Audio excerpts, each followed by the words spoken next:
Eu sou Jó, e esta é a minha história. Uma história de prosperidade, perdas inimagináveis e uma fé inabalável. Uma história que reflete não apenas os desafios da vida, mas também a grandiosidade da fé, da dor, do questionamento e da restauração. Eu fui o homem mais próspero de toda a região do Oriente. Minha vida parecia perfeita aos olhos de todos. Eu vivia na terra de Uz, onde era conhecido por minha grande riqueza e reputação impecável. Eu possuía 7.000 ovelhas, 3.000 camelos, 500 juntas de bois, 500 jumentos e uma grande quantidade de servos que trabalhavam para mim. Era abençoado com uma família maravilhosa, com 7 filhos e 3 filhas, todos saudáveis e cheios de vida. Eu me orgulhava de minha família, e todos me viam como um homem íntegro, justo, que temia a Deus e evitava o mal. Apesar de toda a minha prosperidade, minha maior preocupação era com a espiritualidade de minha família. Quando meus filhos realizavam grandes banquetes e se reuniam para celebrar em suas casas, eu me preocupava, pois sabia que às vezes o excesso de festas e alegrias poderia afastá-los de Deus. Então, eu me levantava cedo, antes do amanhecer, para oferecer sacrifícios ao Senhor, não só por mim, mas por cada um de meus filhos. Pensava sempre: talvez meus filhos tenham pecado e amaldiçoado a Deus em seus corações, e por isso me dedicava a orar e fazer sacrifícios em nome deles, buscando sempre a purificação e a proteção de Deus sobre sua vida. Mas em um dia, tudo mudou de forma brutal. Eu estava em casa, provavelmente cuidando dos meus negócios ou orando por minha família, quando uma tragédia se abateu sobre mim. No momento em que meus filhos e filhas estavam reunidos em uma festa na casa do irmão mais velho, um mensageiro apareceu correndo, ofegante, e me trouxe a primeira notícia devastadora. Jó, os bois estavam arando e os jumentos pastando por perto, quando um grupo de inimigos atacou, roubou os animais e matou os servos com a espada. Eu sou o único que escapei para te contar. Antes que ele terminasse de falar, outro mensageiro chegou, trazendo uma notícia ainda mais aterradora.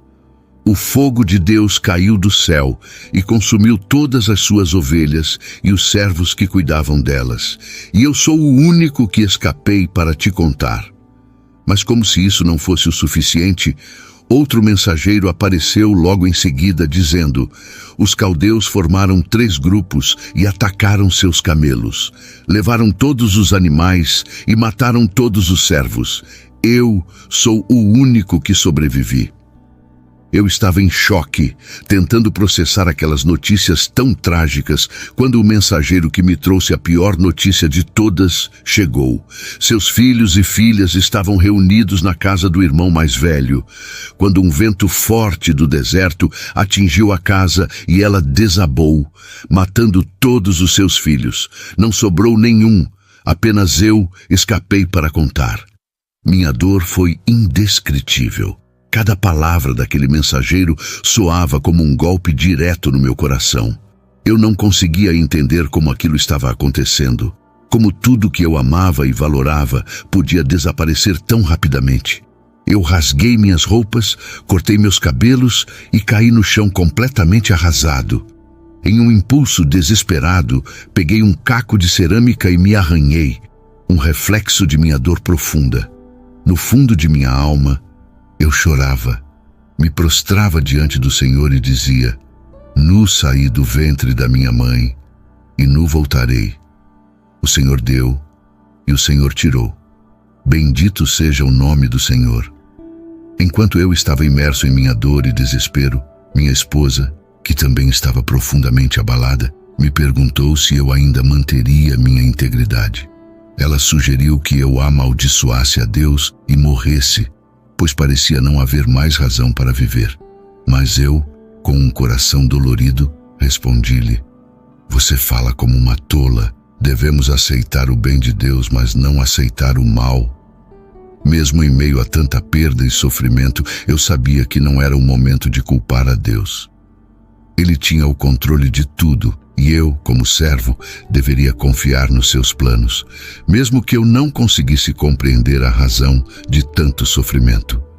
Meus amigos Elifaz, Bildade e Zofar souberam da minha tragédia e vieram me consolar. Quando chegaram e me viram, mal me reconheceram. Tamanho era o meu sofrimento. Eles rasgaram suas roupas e jogaram pó sobre suas cabeças, um gesto comum de luto e pesar.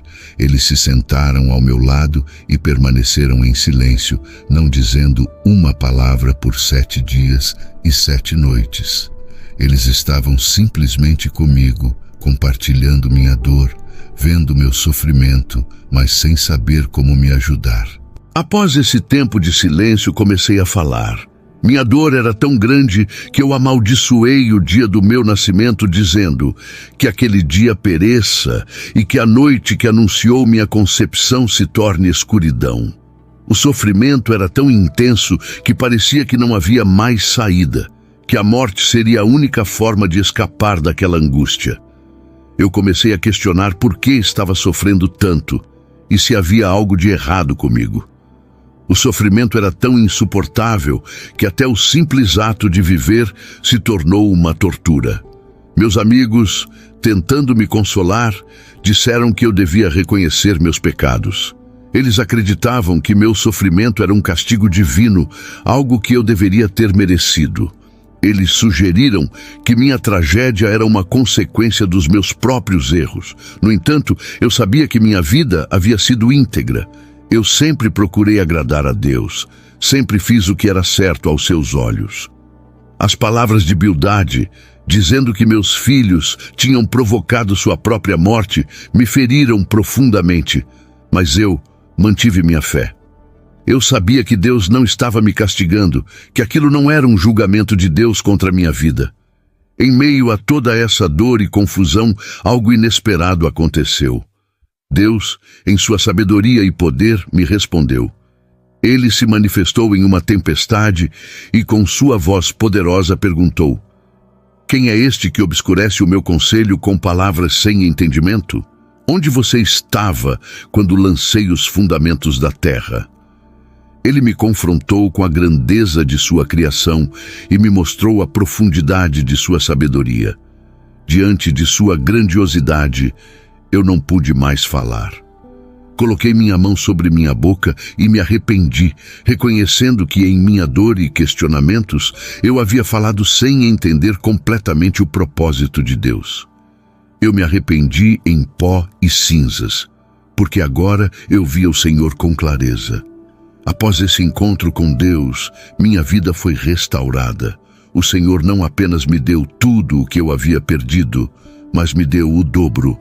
Eu recebi 14.000 ovelhas, 6.000 camelos, 1.000 juntas de bois e 1.000 jumentos.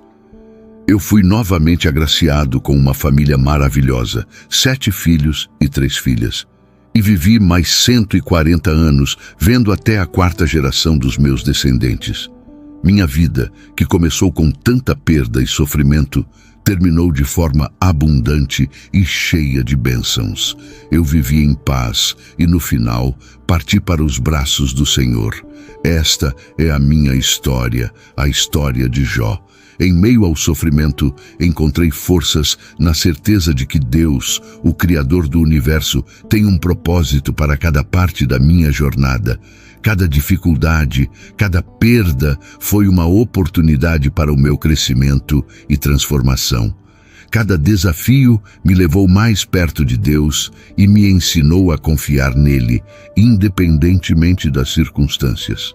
Agora, depois de compartilhar essa história com vocês, gostaria de saber o que acharam deste vídeo. Se você foi tocado por esta história de fé e superação, não deixe de se inscrever no canal, deixar seu like e clicar em um dos vídeos que aparecerão na tela. Que todos vocês sintam a paz e a presença de Deus em suas vidas.